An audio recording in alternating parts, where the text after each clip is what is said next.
Bine, ne-am regăsit, dragi prieteni. Vești bune din Ucraina, acolo unde ucrainenii au reușit să prindă în 3 cazane ofensiva rusească din Pokrovsk, dinspre nord spre Dobropilea. Au apărut mai multe hărți, mai multe imagini, mai multe articole prin care ni se arată că 3 cazane rusești pe frontul de la Pokrovsk, acolo unde rușii au fost, așa cum se vede în această imagine, prinși într-o încercuire în 3 direcții. Potrivit bloggerilor militari ruși, forțele ucrainene au încercuit trupele rusești în 3 zone și le vedeți în această imagine, 3 zone separate, blocându-le toate rutele de retragere, cât și de aprovizionare. Rapoartele indică faptul că dronele ucrainene urmăresc și distrug convoaiele rusești, privându-le de muniții și combustibili. Între timp, armata ucraineană a eliberat peste 330 de kilometri pătrați de teritoriu și 16 așezări, în timp ce pozițiile rusești sunt acum izolate de logistica rusească. Încercările de a se aduce întăriri în aceste zone, încercările rusești de a se aduce întăriri, se încheie, se pare, cu distrugerea acestora. Subiectele principale ale analizei noastre de astăzi sunt: Lockheed Martin promovează activ sistemul THAAD pentru a proteja cerul Europei, Rusia ascunde de Crucea Roșie prizonierii ucraineni bolnavi și torturați, potrivit unui raport al OSCE, trupele rusești au avansat în apropierea a 5 așezări din regiunea Donetsk, potrivit analiștilor de la Deep State. The Wall Street Journal spune că Trump ar fi spus lui Zelensky că este gata să ridice restricțiile privind atacurile împotriva Rusiei. O analiză foarte importantă în buza alegerilor parlamentare de mâine din Republica Moldova, o analiză a jurnaliștilor de la Kyiv Independent, care spune că dezinformarea rusească pregătește scena pentru provocările din Transnistria înaintea alegerilor din Republica Moldova. La final vă prezint hărțile Institutului pentru Studiul Războiului și ale celor de la Deep State. Lockheed Martin promovează activ sistemul THAAD pentru a proteja cerul Europei. Gigantul american al apărării Lockheed Martin, care produce și avioanele F-35 și sistemele Patriot, își promovează agresiv sistemul avansat de apărare antirachetă Terminal High Altitude Area Defense, adică THAAD, în țările europene pe fondul amenințării crescânde din partea Rusiei. Reuters, citând un interviu cu președintele Lockheed Martin, Michael Williamson, din ziarul german Handelsblatt, confirmă că Lockheed Martin poartă discuții cu potențial cumpărători europeni pentru sistemul Terminal High Altitude Area Defense. El a declarat că firma vede cel mai mare potențial de creștere pe piețele din afara SUA, în special în Europa, în următorii 5 ani. Sistemul THAAD este propus ca o alternativă la sistemul israelian Arrow 3, pe care Germania l-a selectat deja pentru integrarea în sistemul de apărare aeriană la inițiativa Europe Sky Shield. Da? Este o inițiativă propusă de către Germania. Interesul pentru sistemele avansate de apărare antirachetă și dronă din Europa a crescut vertiginos în urma invaziei la scară largă a Ucrainei de către Rusia din 2022. Guvernele de pe întreg continentul, în special cele din Germania, intenționează să investească sute de miliarde de euro în modernizarea forțelor armate.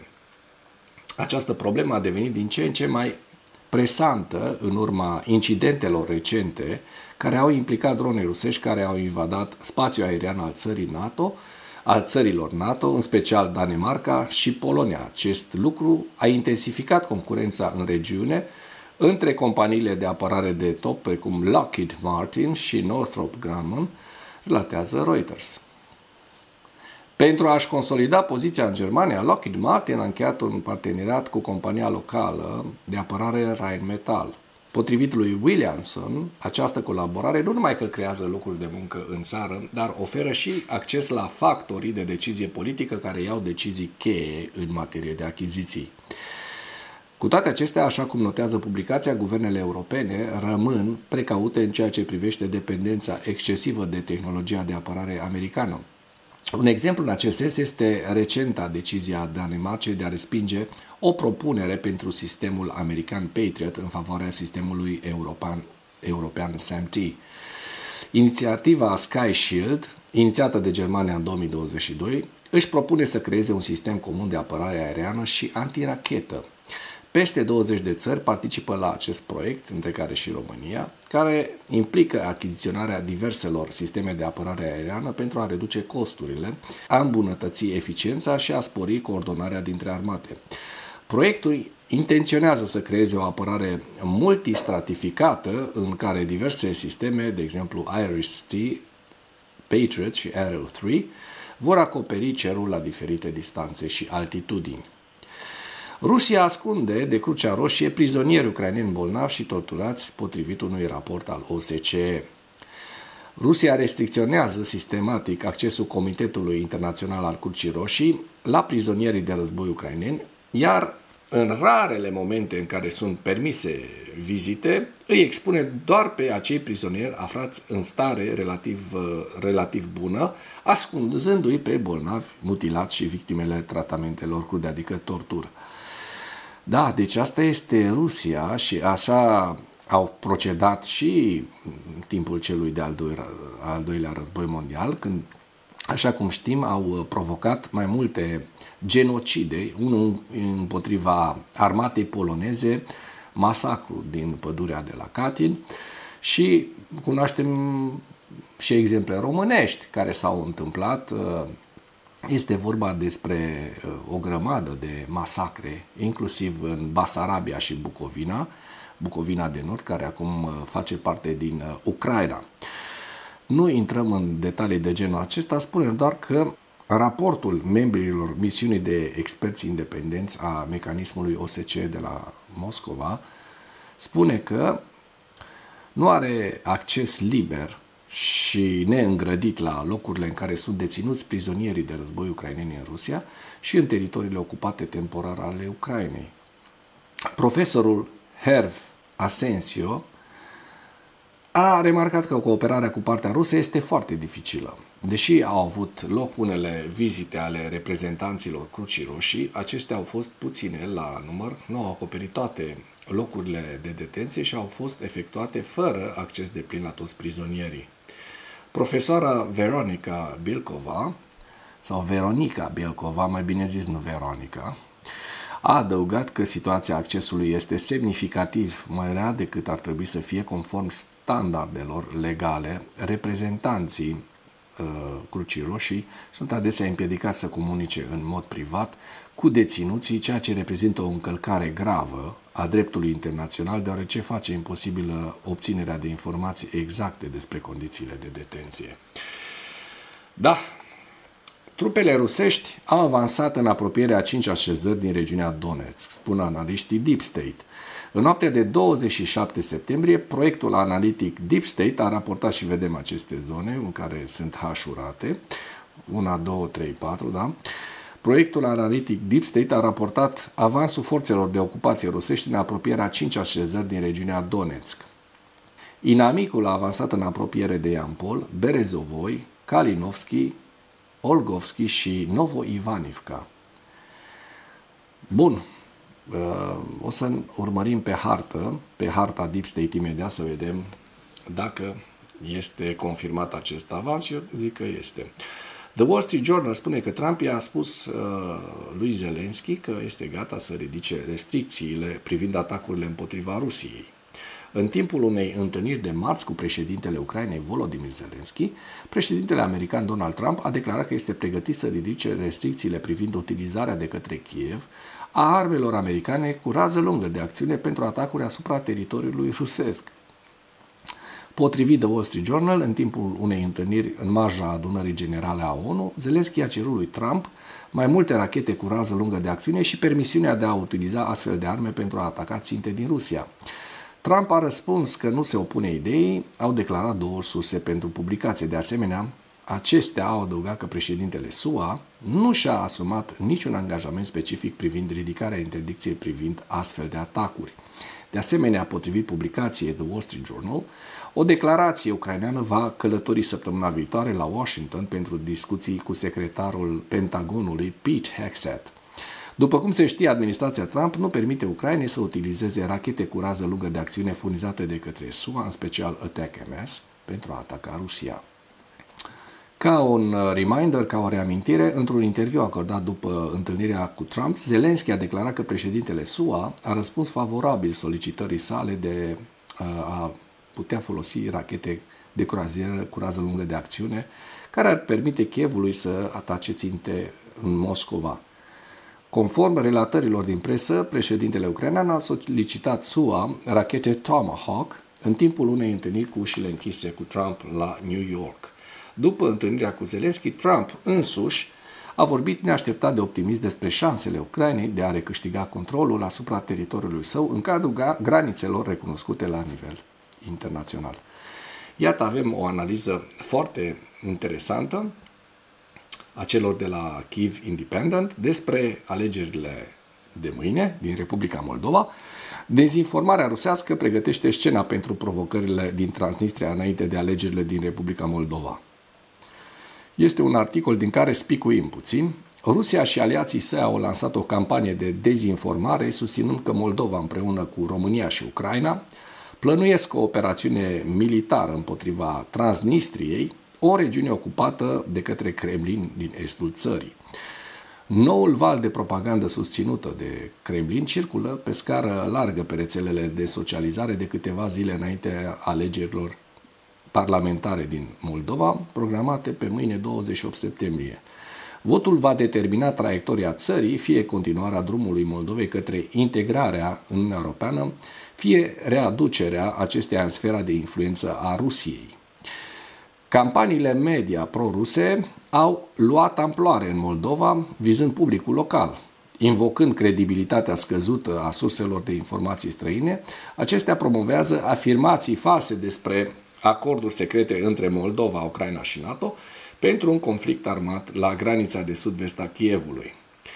Mesajele conform cărora Europa se pregătește să ocupe Moldova sunt tactici clasice de intimidare, a declarat pentru Kyiv Independent Roman Osatchuk, directorul Departamentului de Informații despre amenințări de la compania tehnologică Let's Data, care monitorizează dezinformarea rusească. O narațiune conform căreia România intenționează să trimită trupe în Moldova vecină pentru a ataca Transnistria, o regiune ocupată de Moscova la începutul anilor 1990, sub pretextul protejării populației ruse, nu este nouă.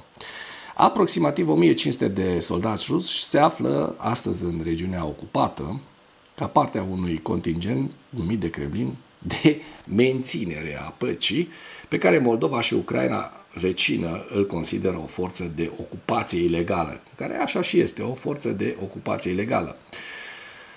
Narațiunea sugerează că operațiunea de recucerire a Transnistriei este determinată de temerile privind tulburările post-electorale și a fost cumva coordonată cu președinta pro-UE a Republicii Moldova, Maia Sandu.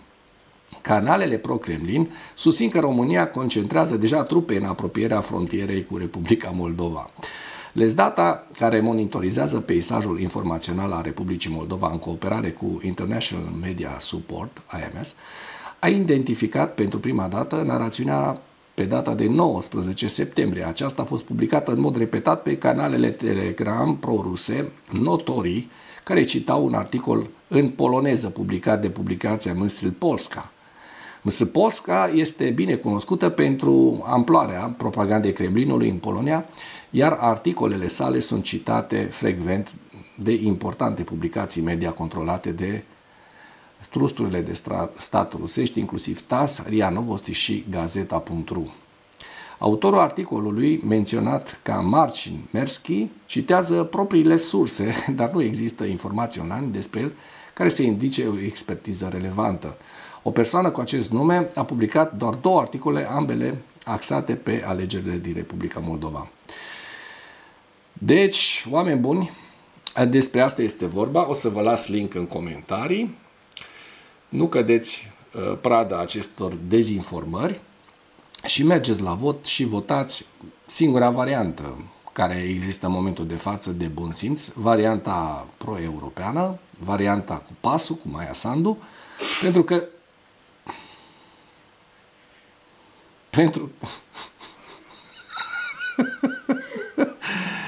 am avut un străjutice aici. Pentru că cealaltă variantă nu este o variantă plauzibilă, nu este o variantă corectă. Ați văzut, mi-a dat dreptate și un mușchetar din public.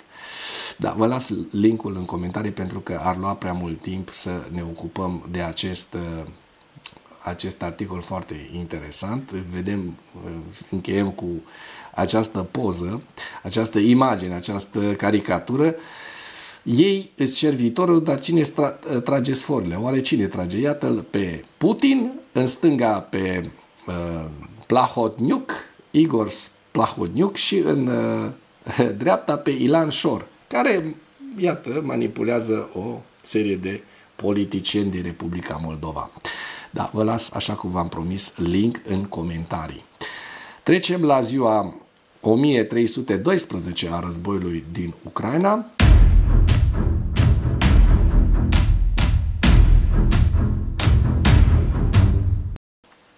În ultimele 24 de ore, rușii au pierdut 970 de militari, un tank, un vehicul blindat de luptă, 39 de piese de artilerie, un lansator de rachete și un mijloc de apărare antiaeriană. Aveți în această imagine lista cu pierderile rusești. Bun, și acum trecem la hărțile Deep State, să vedem dacă se confirmă avansurile rusești pe care vi le-am prezentat mai înainte, dar și harta de la Dobropilea, Pokrovsk-Dobropilea. Vedem că în ultimele 24 de ore rușii nu au avansat în regiunea Herson, în sud, dar, așa cum vom vedea și cum se poate observa în această imagine, au avut aceste avansuri pe care vi le-am prezentat, vi le-au prezentat cei de la Deep State, și le vedem în această zonă. Eu estimez undeva spre maxim 6 km pătrați. 5-6 km pătrați, pentru că aici avem scara de 2 km. Este o lungime de 2, nici măcar pe 1, o lungime de 1 și ceva, undeva la 5-6 km pătrați. Deci este un avans destul de mic, dar totuși trebuie menționat că rușii au reușit să intre în mai multe localități, între care Kalinivske, vedem Novo-Ivanovka, da? Și, bineînțeles, în Olivske. Da? Bun, trecem la mai departe, să vedem și nordul, să vedem și Pokrovskul, dacă a suferit modificări, și vedem că pe hărțile celor de la Deep State nu există aceste modificări pe care vi le-am prezentat în harta de la începutul și suprapunem acum și iată. Da, și vedem că harta care v-am prezentat-o la început apar aceste 3 cazane, 1, 2 și al treilea, că dacă ne uităm de la începutul lunii, iată, ucrainenii au reușit până acum să cucerească și să încercuiască pe ruși. Trecem la evaluarea campaniei ofensive rusești în viziunea Institutului pentru Studiul Războiului la data de 26 septembrie cu principalele informații. Avioanele NATO au intervenit recent ca răspuns la un alt zbor rusesc în apropierea spațiului aerian NATO, în contextul în care statele europene se confruntă cu activități neidentificate, probabil rusești, ale dronelor în zonele de frontieră și în apropierea infrastructurii. Aliații europeni ai Ucrainei continuă să răspundă la agresiunea tot mai mare a Rusiei împotriva Europei. Oficialii ruși continuă eforturile de a submina sprijinul occidental pentru Ucraina și măsurile defensive împotriva Rusiei. Se pare că Statele Unite iau în considerare ridicarea restricțiilor existente privind capacitatea Ucrainei de a utiliza arme produse în SUA pentru a ataca ținte militare legitime situate pe teritoriul rusesc. Ucraina a creat un nou serviciu de sisteme de apărare aeriană fără pilot. Comandantul șef al forțelor aeriene ucrainene, generalul Oleksandr Syrskyi, a anunțat noul serviciu pe 26 septembrie și a declarat că acesta este subordonat forțelor aeriene ucrainene și va desfășura unități echipate cu drone interceptoare pentru a combate dronele rusești de tip Shahed. Relațiile de comandă și control dintre aceste unități de interceptare a dronelor forțelor aeriene și unităților tactice ale forțelor terestre, care au de asemenea apărări aeriene tactice organice, rămân neclare. Și ca ultimă idee, forțele ucrainene au avansat recent în zona tactică Kostiantinivka-Druzhivka, iar forțele rusești au avansat în apropierea regiunii Pokrovsk. Și avem la final hărțile Institutului pentru Studiul Războiului cu harta de la Sumi din nord, regiunea Sumă, Kharkiv, Lugansk, Donetsk, Kostiantinivka, Druzhivka, Dobropilea, Pokrovsk și pe axa sudică avem Zaporojie și Herson.